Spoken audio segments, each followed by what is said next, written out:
Again welcome back student. स्वागत है आपका अपने चैनल कोटा बायोलॉजी में, जहां आप नीट की प्रिपरेशन करते हैं तथा बायोलॉजी से रिलेटेड जितने भी आपके कॉम्पिटिटिव एग्जाम है सबकी आपको यहां पर प्रॉपर प्रिपरेशन कराई जाती है। आज जो हम टॉपिक पढ़ने जा रहे हैं उसका नाम है सेक्सुअल रिप्रोडक्शन, लैंगिक जनन in flowering plant. Flowering plant यानी पुष्पीय पादपों में लैंगिक जनन। ये नीट में 2 से 3 क्वेश्चन इस टॉपिक से पूछे जाते हैं। हमारी ये क्लास 12th की एनसीईआरटी की फर्स्ट यूनिट बनती है sexual reproduction in flowering plant. सीधे टॉपिक पे बात करेंगे। हम फ्लावरिंग प्लांट के बारे में बात कर रहे हैं। इसका मतलब ऐसे प्लांट जिनके अंदर फ्लावर पाया जाता है, पुष्प पाया जाता है, और वो बेसिकली हमसे एंजियोस्पर्म के बारे में बात कर रहा है। हमसे किन प्लांट्स के बारे में बात कर रहा है? एंजियोस्पर्म, क्योंकि इन्हीं प्लांट्स में फ्लावर पाया जाता है। दूसरा, वो सेक्सुअल रिप्रोडक्शन के बारे में बात कर रहा है। सेक्सुअल रिप्रोडक्शन का क्या मतलब है? इसका मतलब है कि इसमें एक मेल और एक फीमेल दोनों होंगे, दोनों पार्ट लेंगे, मेल भी होगा और फीमेल भी होगी। हमारे यूनिट नंबर 2 एनसीईआरटी की क्लास 12 की ह्यूमन रिप्रोडक्शन के बारे में, दोनों लगभग मिलती जुलती यूनिट से, कॉन्सेप्ट वही है, बस हमें क्योंकि अलग अलग जीव है तो अलग अलग चीजें पढ़ना है। मेल और फीमेल जब दोनों रिप्रोडक्शन में भाग लेंगे और एक, जैसे मैं यहाँ कह रहा हूँ, एक प्लांट बनाएंगे। अब इस प्लांट के अंदर खुद के अंदर कुछ क्रोमोसोम होंगे। जैसे मान लो मैं कह रहा हूँ ये क्रोमोसोम 88 है ना। तो अब ये मेल और फीमेल दोनों से मिलके बना है। इसका मतलब या इसके पास प्रॉपर खुद के पास भी 88 होंगे, क्योंकि ये एक ही स्पीशीज का होना जरूरी है। और ये बात हम जानते हैं, कोई भी सेम स्पीशीज में ही तो सेक्सुअल रिप्रोडक्शन होगा। ऐसा तो होगा नहीं कि आम के पेड़ और बबूल के पेड़ या आम के पेड़ और नीम के पेड़ के बीच में सेक्सुअल रिप्रोडक्शन हो रहा है ना। नेचुरली ऐसा पॉसिबल नहीं है। तो दोनों एक ही स्पीशीज होगी, मतलब दोनों के क्रोमोसोम भी सेम होंगे। लेकिन जब अच्छा, आप इधर देखो कि यहाँ पर 88 क्रोमोसोम है, फीमेल में भी 88 क्रोमोसोम है, और जो नया प्लांट बनेगा उसमें भी 88 क्रोमोसोम है। इसका क्या मतलब है? इसका ये मतलब है कि इसने कोई ऐसी सेल बनाई होगी जिसके पास 44 क्रोमोसोम होंगे, फीमेल ने भी कोई ऐसी सेल बनाई होगी जिसके पास 44 क्रोमोसोम होंगे। इन दोनों ने मिलकर कोई ऐसी सेल बनाई है जिसको हम बेसिक जाइगोट बोलते हैं। फिर ये बाद में सीड बनेगा, देन ये पूरा प्लांट बनेगा। ये हम डिटेल पढ़ेंगे आगे। तो ऐसा कुछ हुआ है जिसकी वजह से ये नया प्लांट बना। ये बेसिक कॉन्सेप्ट है। अब ऐसा क्या हुआ भाई कि इसके पास ये हाफ क्रोमोसोम वाली सेल बनी है ना। ऐसी सेल जिसके पास हाफ क्रोमोसोम है, जैसे अगर मैं कह रहा हूं ये 2n है, ये 2n है, तो ये हाफ क्रोमोसोम वाली सेल बनी है, इसको n बोलेंगे। ये गुणसूत्र कितने भी हो सकते हैं, जैसे ह्यूमन में ये 46 होते हैं, तो जो n सेल बनती है उसके पास 23 गुणसूत्र होते हैं, है ना। तो ये क्या बना है? असल में ये बना है गैमेट। क्या बना है? गैमेट, युग्मक। क्या होता है गैमेट युग्मक? ऐसी एक सेल जिसमें गुणसूत्रों की संख्या आधी रह जाए, है ना, हाफ हो जाए, उसी को अपन गैमेट या युग्मक बोलते हैं, है ना। ये दोनों गैमेट मिल जाएंगे तो जाइगोट बन जाएगा। मतलब इसी जाइगोट से पूरा नया ऑर्गेनिज्म डेवलप हो जाएगा। तो कॉन्सेप्ट ये है कि मेल में भी हमें गैमेट बनाना है और फीमेल में भी हमें गैमेट बनाना है। और क्योंकि हम फ्लावर की बात कर रहे हैं, तो फ्लावर की सबसे अच्छा कैरेक्टर, सबसे खास बात यही होती है कि फ्लावर एक ऐसी स्ट्रक्चर प्लांट ने डेवलप की है जो कि एंजियोस्पर्म से पहले कभी डेवलप हुई नहीं थी। ना तो ये ब्रायोफाइटा में थी, ना टेरिडोफाइटा में थी, ना जिम्नोस्पर्म में थी। ये तो सीधा एंजियोस्पर्म में डेवलप हुई है। यहाँ मेल का सेक्स ऑर्गन भी मिलेगा, यहाँ फीमेल का सेक्स ऑर्गन भी मिलेगा, और इनमें मेल में मेल गैमेट बनेंगे, फीमेल में फीमेल गैमेट बन जाएंगे। और ये गैमेट जब दोनों फ्यूज होंगे तो ये नया प्लांट बना लेंगे। ये बेसिक कॉन्सेप्ट है, इसी की अपन को डिटेल पढ़नी है। तो अपन सबसे पहले इस कॉन्सेप्ट को लेकर चल रहे हैं फ्लावर के ऊपर। अपन फ्लावर की बेसिक स्ट्रक्चर पढ़ेंगे, लगभग आपको सभी को आती होगी। जिन लोगों को नहीं आती है दोबारा रिवाइज कर लो मेरे साथ। हम पढ़ने जा रहे हैं फ्लावर। अब अगर हम फ्लावर की बात कर रहे हैं तो फ्लावर की बेसिक स्ट्रक्चर कैसी होगी? देखो, एक फ्लावर है जो एक ब्रांच पे लगा होता है। जैसे मान लो ये ब्रांच है, तो ब्रांच के किस पोर्शन पर, किस भाग पे लगेगा? नोड वाले भाग पे लगेगा। क्यों?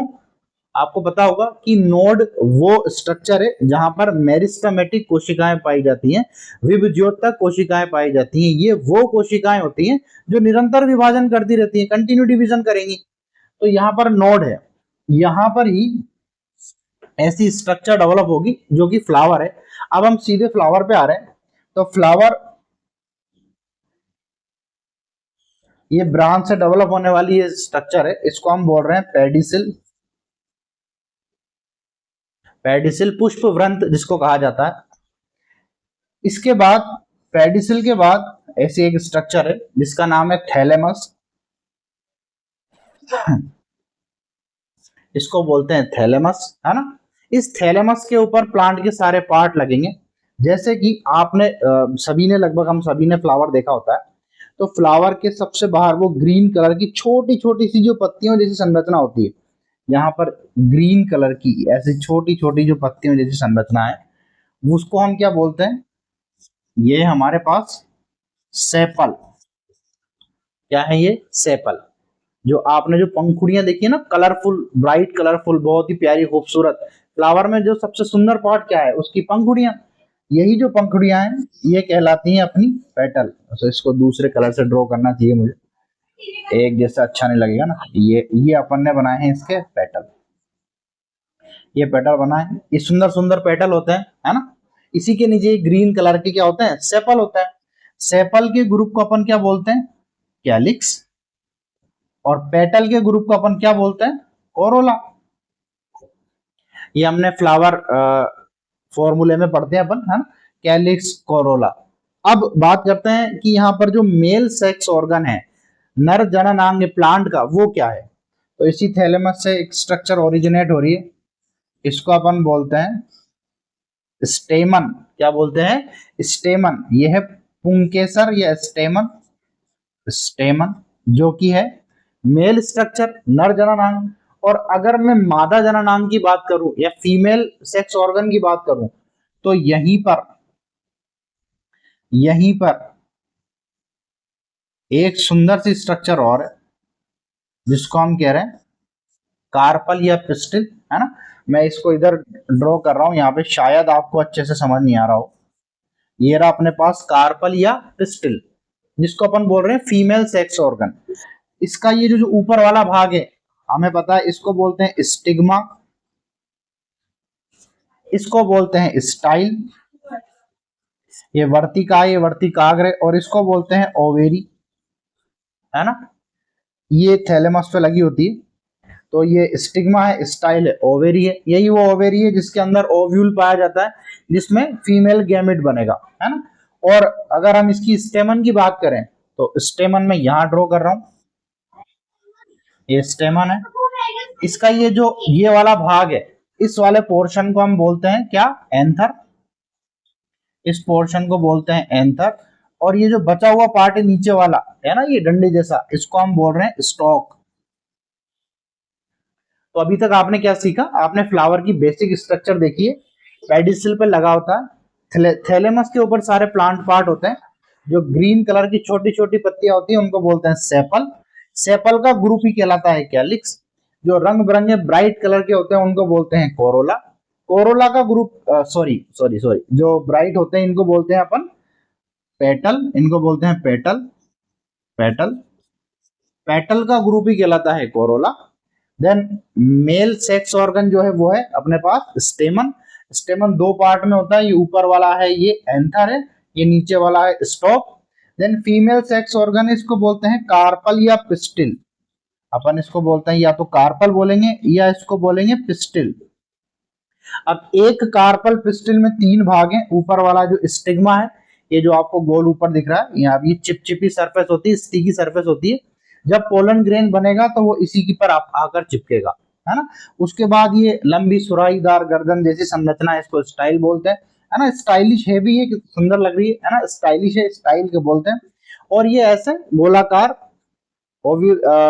मटके जैसी जो संरचना है, पॉड जैसी संरचना है, इसको बोलते हैं ओवेरी।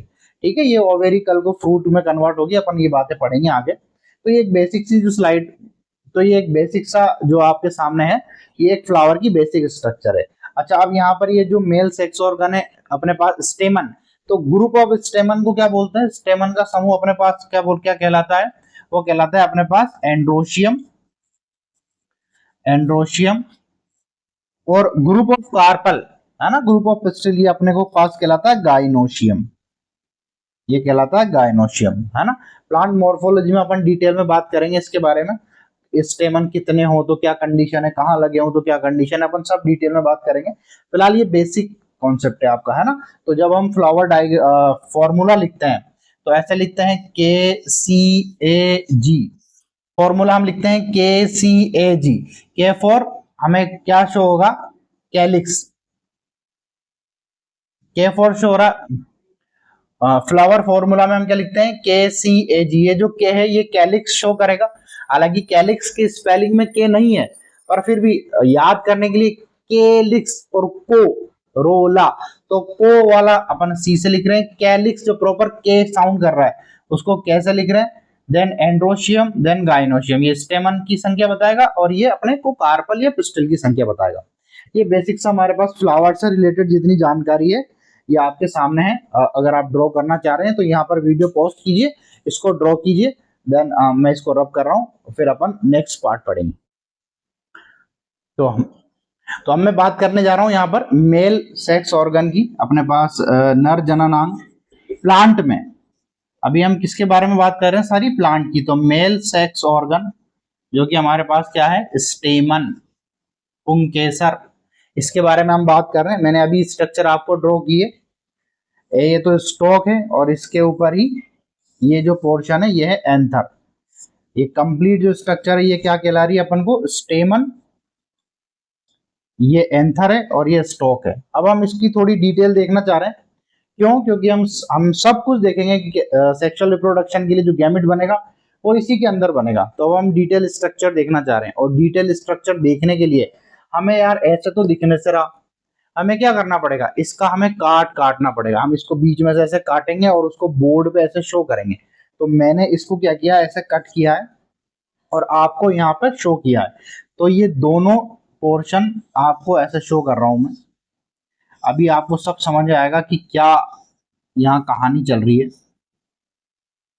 ये बीच में एक्सिस है जो अपन ने काटा है, जहां पर इसी से आप ऐसा देखो, ये ऐसा पोर्शन है, तो ये जो लगा हुआ ये स्टॉक है ना, अपन ने इसको काट के सामने दिखाया है, तो ये इससे नीचे स्टॉक जा रहा होगा, क्योंकि अपन ने इसको स्ट्रक्चर को दिखाई है तो यही स्टॉक लगता है। अब अगर अपन बात करें कि ये स्टेमन का ऊपरी भाग एंथर, ये एंथर कैसी स्ट्रक्चर है, कैसी संरचना है, तो आप ध्यान से सुनेंगे। एंथर एक बाइलोब्ड स्ट्रक्चर है। बाइलोब्ड मतलब द्विपालित। इसका क्या मतलब है, इसका सिंपल मीनिंग है,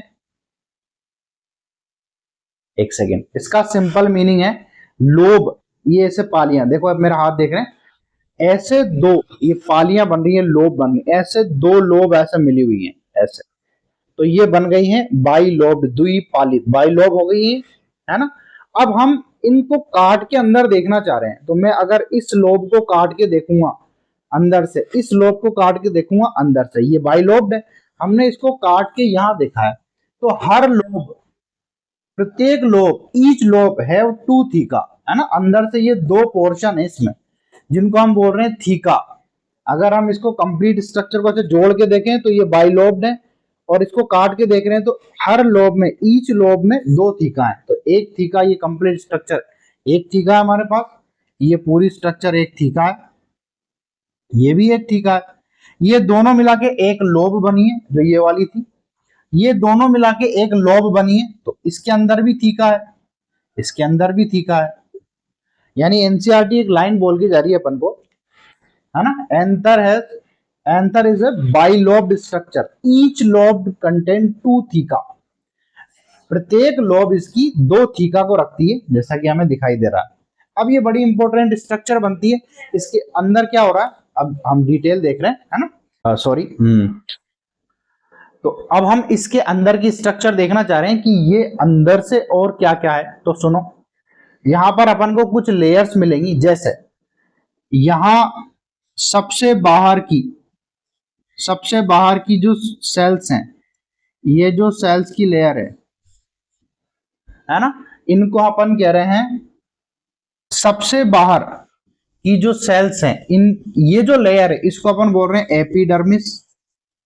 क्या बोल रहे हैं, एपिडर्मिस, ठीक है। एपिडर्मिस के जस्ट अंदर, एपिडर्मिस के जस्ट अंदर ये जो सेल की लेयर है, इन सेल की लेयर को अपन नाम दे रहे हैं एंडोथीशियम। क्या नाम दे रहे हैं, एंडोथीशियम, यानी सबसे बाहर की लेयर है एपिडर्मिस, उसके अंदर है एंडोथीशियम। देन एक 2-3 लेयर और यहाँ पर सेल्स की जो कि बड़ी इंपॉर्टेंट रोल प्ले करेगी। इसको मैं थोड़ी अलग डिजाइनिंग में बना रहा हूं, इसको थोड़ी अलग डिजाइनिंग में बना रहा हूं ताकि ये डिफ्रेंशिएट कर सके। इन सेल्स को हम बोल रहे हैं, क्योंकि ये मिडिल में पाई जाती हैं, इनको हम बोल रहे हैं मिडिल लेयर, इनको हम बोल रहे हैं मिडिल लेयर। अभी तक हमने 3 प्रकार की सेल देखी है। सबसे बाहर एपिडर्मिस, देन उसके अंदर एंडोथीशियम, देन उसके अंदर मिडिल लेयर, एपिडर्मिस, एंडोथीशियम और मिडिल लेयर। इस मिडिल लेयर के पास एक बहुत इंपॉर्टेंट स्ट्रक्चर मिलती है जिससे कई जगह क्वेश्चन पूछे जाते हैं। और ये सेल की जो लेयर है, ये जो सेल की लेयर है, ये जो सेल की लेयर है, इन लेयर, इस सेल को हम बोल रहे हैं टेपिटम। क्या नाम है इनका? टेपिटम। और ये बहुत इंपॉर्टेंट है भाई टेपिटम। क्या काम करेंगे टेपिटम? देखो हम ये मेल जो पढ़ रहे हैं ना, इसके अंदर हमें मेल गैमिट बनाना है, और जब ये मेल गैमिट बनेगा, है ना, तो उससे रिलेटेड जो सेल्स हैं उनको ये न्यूट्रिशन प्रोवाइड करेगा, है ना। टेपिटम सेल ही ऐसी सेल्स हैं जो आगे न्यूट्रिशन प्रोवाइड करने का काम करेंगी। यही है जो न्यूट्रिशन प्रोवाइड करेंगी। तो पोषण प्रदान करने का काम कौन सी सेल्स करेंगी? अपने को टेपिटम सेल करेंगी। ठीक है, बहुत अच्छी बात है। अब ये जो 4 प्रकार की लेयर अपन ने देखी, एपिडर्मिस, एंडोथीशियम, मिडिल लेयर और टेपिटम, इसके बाद यहाँ पर एक ऐसा पाउच, एक थैला, बैग जैसी अंदर स्ट्रक्चर है, अंदर धसी हुई, मैं ऐसा बना रहा हूं, ये बैग जैसी अंदर धसी हुई स्ट्रक्चर है।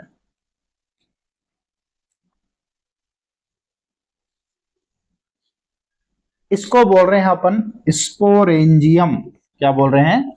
स्पोरेंजियम। यार ये स्पोरेंजियम क्या चीज आ गई?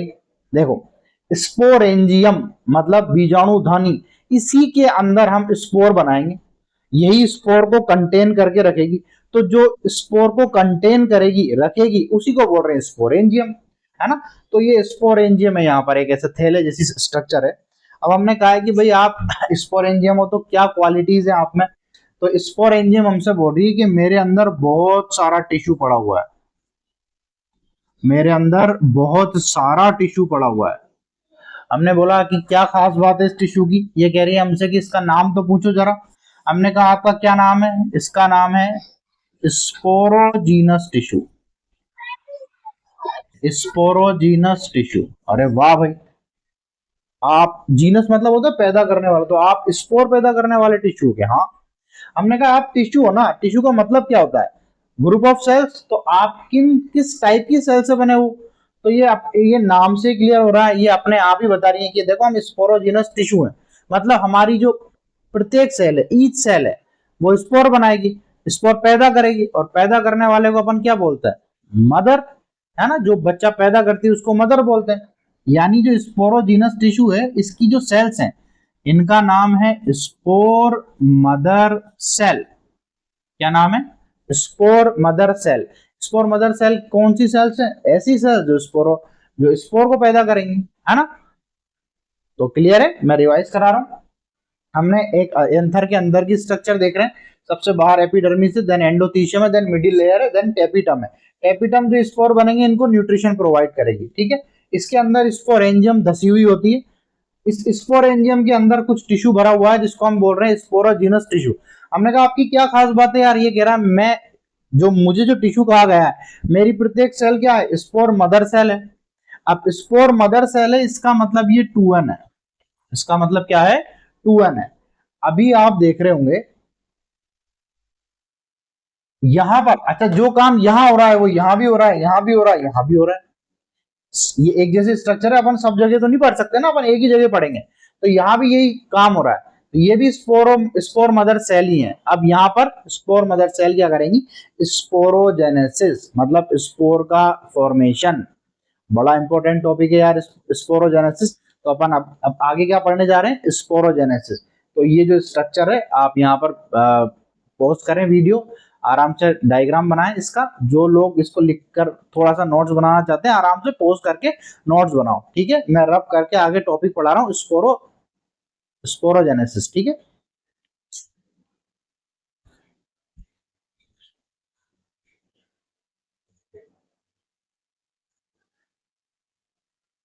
प्लांट के मेल रिप्रोडक्टिव पार्ट के बारे में हमने स्टेमन देखा, उसकी स्ट्रक्चर देखी, देन हमने उसके अंदर माइक्रोस्पोरेंजियम देखी, उसकी स्ट्रक्चर देखी।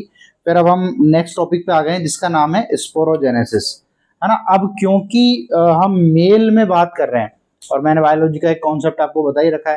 देखो मेल को बायोलॉजी ने कोई इतनी इंपॉर्टेंस दी नहीं है, तो मेल के लिए एक शब्द यूज करते हैं हमेशा माइक्रो, है ना, और फीमेल के लिए हमेशा यूज किया जाता है मेगा या मैक्रो, है ना। तो हाँ, अब जितना सोसाइटी ने फीमेल को दबाया है, बायोलॉजी ने फीमेल का स्तर उतना ऊपर किया है। तो अगर स्पोरोजेनेसिस मेल में हो रहा तो यहाँ हम कहेंगे कि ये है माइक्रो स्पोरोजेनेसिस। कौन सा स्पोरोजेनेसिस है ये? माइक्रो स्पोरोजेनेसिस, ठीक है। हमने लास्ट टाइम पे जो बात की थी,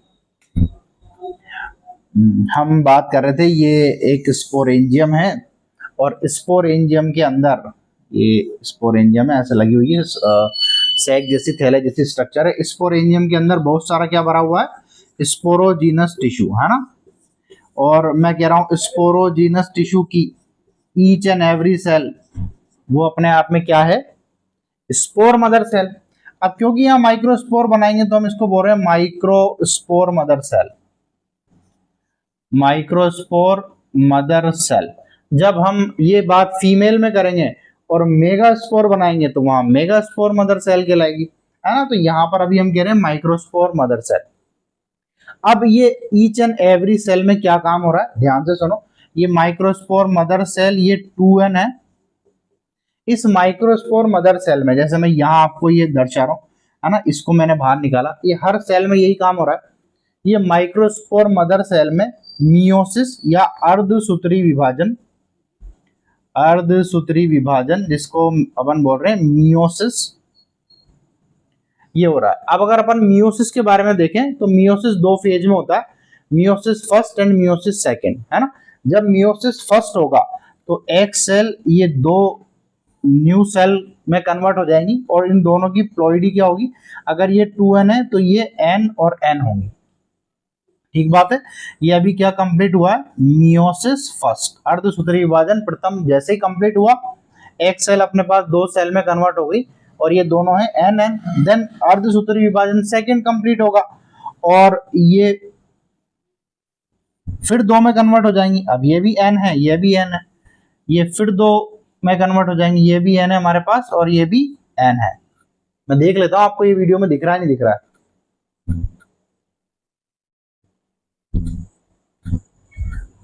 मैं माफी चाहूंगा, ये शायद आपको शो नहीं हो रहा है, मैं ऊपर बना देता हूं, है ना। इसको हम ऊपर बना देते हैं, इसको यहां ऊपर बना देते हैं। वो वीडियो में आ नहीं रहा है, बोर्ड का नीचे वाला पार्ट है ना, अपन ऊपर बना देते हैं। जैसे ये स्ट्रक्चर है, ये अपने पास क्या है? माइक्रोस्पोर मदर सेल है। ये अपने पास माइक्रोस्पोर मदर सेल है जो कि अपने पास 2n, इसमें मियोसिस हुआ, अर्धसूत्री विभाजन हुआ और इसने दो सेल बनाई है। ये दोनों सेल भी n n है, ये क्योंकि 2n है। यहाँ पर अभी क्या हुआ है? मियोसिस फर्स्ट कंप्लीट हुआ है, अर्धसूत्री विभाजन प्रथम कंप्लीट हुआ है। देन फिर ये वाली जो सेल्स हैं ये भी आगे दो में डिवाइड हो जाएंगी। ये भी n है, ये भी n है, ये भी n है, n, ये भी n है। इस तरह से एक बार कंप्लीट मियोसिस के बाद हमें कितनी सेल मिली? 4। एक अर्धसूत्री विभाजन के पूर्ण होने पर हमें कितनी सेल मिली है? 4 कोशिकाएं, जो कि क्या है? n, है ना। 2n माइक्रोस्पोर मदर सेल थी और ये n क्या है? ये है माइक्रोस्पोर। क्या बोल रहे हैं इनको? इनको बोल रहे हैं हम माइक्रोस्पोर। और क्योंकि नंबर में 4 हैं इसलिए हम इनको बोलते हैं माइक्रोस्पोर टेट्राड, है ना, लघु बीजाणु चतुष्क जिसको टिपिकल हिंदी में कह रहे हैं, और माइक्रोस्पोर टेट्राड कहा जा रहा है। अब देखो यार, ये हर सेल, ये हमने रब कर दिया क्या? स्पोरेंजियम की अंदर ये जो स्पोरोजिनस टिश्यू भरा हुआ है, ये हर सेल 4 माइक्रोस्पोर टेट्राड बना रही है, 4 माइक्रोस्पोर टेट्राड बना रही है। और ऐसे अंदर माइक्रोस्पोर ही माइक्रोस्पोर भरे हुए हैं इस स्पोरेंजियम में। इन चारों माइक्रोस्पोर में से हर एक माइक्रोस्पोर अब आगे क्या बनाएगा, पोलन ग्रेन, जिसको हम बोल रहे हैं कि इसी के अंदर मेल गैमेट होता है, तो माइक्रोस्पोर पोलन ग्रेन बनाएगा। अब ऐसा एज्यूम करो यहां पर अपने पास 20,000 माइक्रोस्पोर मदर सेल है, प्रत्येक ने यहाँ पर 4 माइक्रोस्पोर टेट्राड बनाए, तो कितने हो गए ये टोटल, है ना, 80,000 अपने पास टेट्राड हो गए, है ना, हर एक 4 बना रही है। अब 80,000 जो टेट्राड हुए हैं, माइक्रोस्पोर अपने पास 80,000 हुए हैं, ये हर एक अपने आप में एक पोलन ग्रेन में कन्वर्ट हो जाएगा, यानी अपने पास यहाँ पर 80,000 80,000 पोलन ग्रेन बनेंगे। ठीक है, ठीक बात है। तो अब जो नेक्स्ट जो स्टेप है वो है माइक्रोस्पोर टेट्राड का पोलन ग्रेन में कन्वर्ट होना। ठीक है, अपन आगे चलते हैं, इसको करते हैं।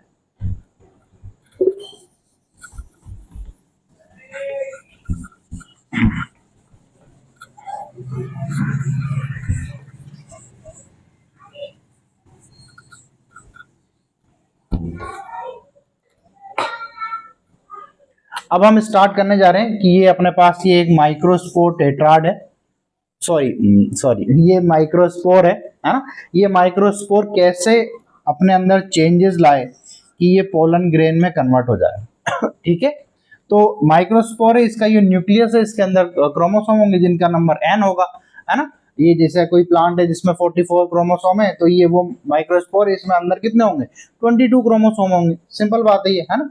तो ये अपने पास अभी माइक्रोस्पोर है। अब एक माइक्रोस्पोर क्या करे कि ये पोलन ग्रेन में कन्वर्ट हो जाए, ठीक है, हम देखेंगे। सबसे पहले तो क्या हो रहा है, आप यहां देखो, ये जो इसका केंद्रक है, इसका न्यूक्लियस है, इसमें एक डिवीजन होगा। इसमें क्या हो रहा है, केंद्रक डिवीजन हो रहा है, और ये केंद्रक, ये न्यूक्लियस अपने आप को 1 से 2 कर रहा है, यानी इसके आगे जो नेक्स्ट स्टेप है, इसमें केंद्रक विभाजन हो रहा है, और ये एक न्यूक्लियस जो था ये अब 2 में कन्वर्ट हो चुका है। ठीक बात है। अब ये केंद्रक विभाजन कौन से प्रकार का विभाजन है, किस प्रकार का डिवीजन है, तो यहां पर हुआ है समसूत्री विभाजन, या जिसको अपन बोलते हैं माइटोसिस। समसूत्री विभाजन जिसमें गुणसूत्रों की संख्या सेम बनी रहती है, समान रहती है, माइटोसिस हुआ है। और यहाँ पर 2 केंद्रक हो गए। ये क्या है, केवल केंद्रक विभाजन है, इसमें पूरी कोशिका विभाजन नहीं हो रहा है। क्या हो रहा है, केवल केंद्रक विभाजन। तो एक केंद्रक ने, एक न्यूक्लियस ने 2 न्यूक्लियस बना लिए, ये भी अपने पास n है, ये भी अपने पास n है। ठीक बात है। जैसे ही न्यूक्लियस डिवीजन हुआ है, जैसे ही केंद्रक विभाजन हुआ है, इसके बाद यहाँ पर इनके ऊपर एक मेम्ब्रेन आ जाएगी, वही प्लाज्मा मेम्ब्रेन आ जाएगी। ये एक मेम्ब्रेन ने इसको कवर कर लिया, एक मेम्ब्रेन ने इसको कवर कर लिया। अब यार ये ऐसा नहीं लग रहा है कि ये भाई एक सेल क्या होती है, सेल में न्यूक्लियस होता है और ऊपर बाहर प्लाज्मा मेम्ब्रेन होती है, तो ये एक कोशिका के अंदर 2 कोशिकाओं जैसी स्ट्रक्चर हो रही है ना। ये भी अपने आप में एक अलग से सेल जैसा बिहेव करेगी, और ये भी अपने आप में एक अलग सेल जैसा बिहेव करेगी। अब ये 2 सेल्स हो गई हैं, तो इस वाली सेल को तो हमने क्या बोला है, इस वाली सेल को हमने बोला है वेजिटेटिव सेल, वेजिटेटिव सेल, वाह भाई। और इस वाली सेल को हमने बोला है जेनरेटिव सेल, अरे वाह, वेजिटेटिव सेल और जेनरेटिव सेल। जनरेट क्या करेगी भाई, जनरेटिव सेल क्या जनरेट कर रहे हो, अब ये कह रही है मैं ही तो मेल गैमेट बनाऊंगी, है ना। यही वो सेल है जो मेल गैमेट बनाएगी, यही वो न्यूक्लियस है। इसको अब हम इस सेल को बोल रहे हैं जनरेटिव सेल, ऊपर वाली को बोल रहे हैं वेजिटेटिव सेल। जब अपन पोलन ट्यूब बनाएंगे, पोलन ग्रेन कंप्लीट हो जाएगा, पोलन ट्यूब बनाएंगे, वहां इस वेजिटेटिव सेल का काम आएगा, है ना। अभी ये इतना ध्यान रखें कि माइक्रोस्पोर में क्या चेंजेस आए, एक केंद्रक विभाजन हुआ, जिससे क्या हुआ, केंद्रक 2 केंद्रकों में कन्वर्ट हो गए, वेजिटेटिव सेल बना ली, और नीचे जेनरेटिव सेल बना लिए। ठीक बात है। अब क्या हो रहा है, देखो इनके बाहर लेयरिंग होगी। यार एक सिंपल सी बात सोचो कि हमें माइक्रोस्पोर को कहां से कहां लेके जाना है। आज मान लो एक प्लांट यहाँ लगा हुआ है, ये इसका पोलन ग्रेन उड़कर कहीं 10 किलोमीटर दूर दूसरे प्लांट की स्टिग्मा पर गिरेगा, तो ये वहां से वहां जा रहा है, तो इसको बहुत ज्यादा प्रोटेक्शन की जरूरत है भाई। ऐसे कैसे हम इसको खुला छोड़ देंगे, तो इसको प्रोटेक्शन के लिए इसको 2 लेयर कवर करती है। ठीक है, एक लेयर ये जो कवर कर रही है,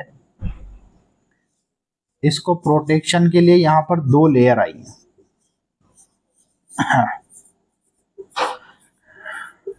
अब ये जो मैं बना रहा हूं ये कोशिकाएं नहीं है, मैं इसको रबी कर देता हूं वरना आप सोचोगे कि ये कोशिका है। नहीं, कोशिकाएं नहीं आई है इसको कवर करने, सेल नहीं आई है, मैं इसके लिए माफी चाहूंगा। सेल जैसी स्ट्रक्चर नहीं बनानी है हमें।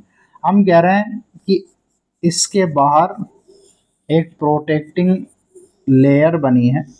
ये प्रोटेक्टिंग लेयर किससे मिलके बनी है? ये मिलकर बनी है सेल्यूलोज प्लस पैक्टिन की। सेल्यूलोज और पैक्टिन से मिलकर एक लेयर आई है इसके बाहर, और इस लेयर को हम बोल रहे हैं इंटाइन। क्या बोल रहे हैं? इंटाइन। वाह यार, ये इंटाइन क्या इसको प्रोटेक्शन देगी? हाँ, किससे मिलकर बन रही है? सेल्यूलोज प्लस पैक्टिन से मिलकर बन रही है। ये याद रखना है, ये बार बार क्वेश्चन पूछता है वो कि इंटाइन किससे मिलकर बनी हुई है? सेल्यूलोज प्लस पैक्टिन से। और इसके बाद एक और लेयर आती है जो इसको बाहर और इसके बाहर मिलेगी। ये लेयर है एक्साइन। ये लेयर है एक्साइन। ये कौन सी लेयर है? एक्साइन। एक्साइन। अब हम क्या कह रहे हैं कि इस माइक्रोस्पोर के अंदर एक तो केंद्रक विभाजन हुआ, फिर इसके ऊपर 2 कवरिंग आई है। जो इसके जस्ट अंदर की कवरिंग है उसको बोल रहे हैं इंटाइन, जो किससे मिलकर बन रहा है? सेल्यूलोज प्लस पैक्टिन से। उसके बाहर एक कवरिंग और बनी है जिसका नाम है एक्साइन। ये इससे भी ज्यादा इंपॉर्टेंट हो जाती है एक्साइन। क्यों? क्योंकि ये जिस पदार्थ से मिलकर बनी है वो बड़ा इंपॉर्टेंट है। जैसे इंटाइन तो सेल्यूलोज और पैक्टिन से मिलकर बनी है, ये भी अपने आप में इंपॉर्टेंस रखता है, पर इससे भी इंपॉर्टेंट है वो पदार्थ जिससे मिलकर एक्साइन बन रहा है, और उसको अपन बोलते हैं क्या?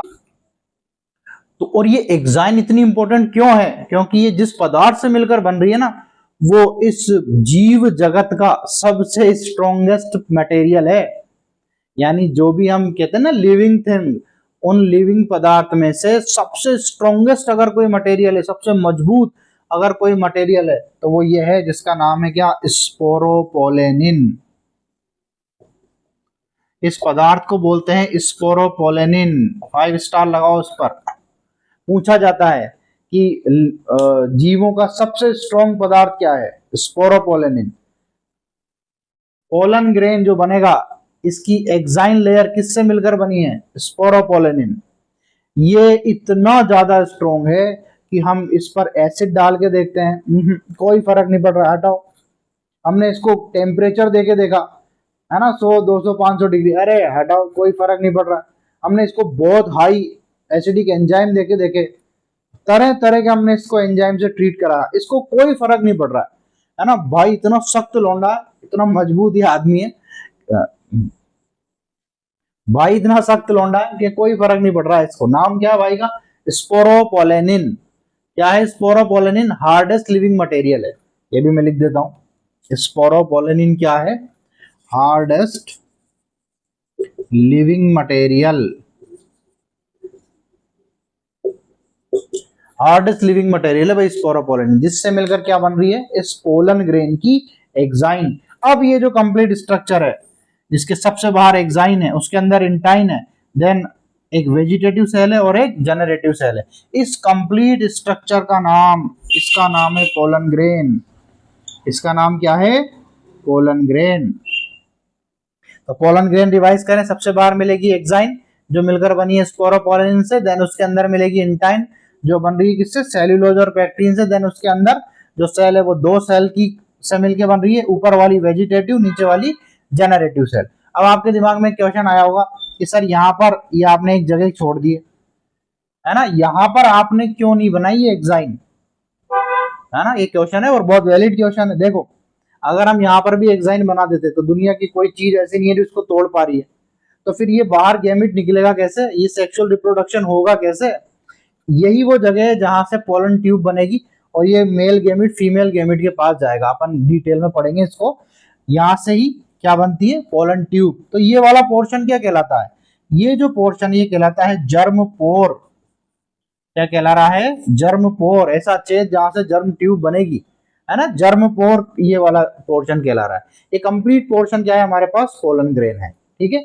अब क्या होगा, जो 60% एंजियोस्पर्म है ना, उनमें तो यही पोलन ग्रेन उड़कर और स्टिग्मा पर चला जाएगा, जबकि 40% जो एंजियोस्पर्म है वो जब ये जो स्ट्रक्चर है ये एको डिवीजन करेगा, मतलब जनरेटिव सेल का न्यूक्लियस एको डिवीजन करेगा और ये क्या बना लेगा, यहाँ पर एक न्यूक्लियस और बना लेगा, तो वो इस कंडीशन में पोलन स्टिग्मा पर जाएगा, है ना। तो 40% एंजियोस्पर्म में इस कंडीशन में जाएगा, जबकि 60% एंजियोस्पर्म में ये इसी कंडीशन में चला जाएगा स्टिग्मा पर, फिर वहां जाकर इसमें एक डिवीजन और होगा।